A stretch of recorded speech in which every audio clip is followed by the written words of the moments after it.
তো আমরা কাপ্তাইয়ের লেক ধরে চলে আসলাম নেভি ক্যাম্প, না দাদা?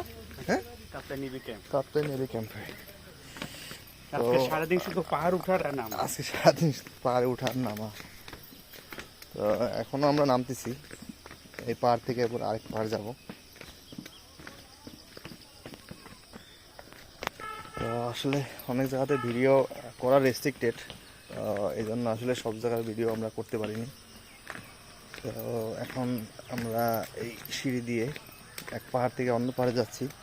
তো এই জায়গাতে আপনার ভিডিও করার কোনো রেস্ট্রিকশন নেই, এই কারণে আসলে ভিডিওটা করতেছি। তো আমরা সব জায়গার ভিডিও করতে পারিনি।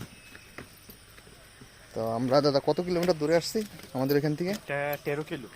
13 কিলোমিটার দূরে। 13 কিলো বলতে আপনি ইয়া থেকে বার্গিলেক থেকে শুরু করে বার্গিলেক না, থেকে যদি ধরি হ্যাঁ। তাহলে ইয়া হবে, রাঙামাটি থেকে ধরলে 20-22 মতো হবে। তো আমরা আসলে রাঙামাটি সদর থেকে 22 কিলোমিটার দূরে আসছি।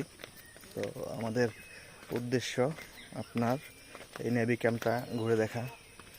সকালবেলা ফুরমন পাহাড় ঘুরলাম, তারপরে আপনারা যেটা ছিল বার্গিলেকে যাই গোসল টোসল করলাম। তো তারপরে আবার সেই বাইক ড্রাইভ করে আমরা নেভি ক্যাম্পে চলে আসছি। তো দাদাকে অসংখ্য ধন্যবাদ। দাদা আসলে এই জার্নিতে আমার সঙ্গী এবং ফুললি সে এখান থেকে ওখানে নিয়ে যাচ্ছে গাইড হিসেবে। তো আসলে এমন একজন লোক পাওয়া ভাগ্যের ব্যাপার। গাড়ি কিন্তু চালাতে পারি না, তারপর আস্তে আস্তে নিয়ে আসলাম। না, গাড়ি খুব সুন্দর চালায় দাদা।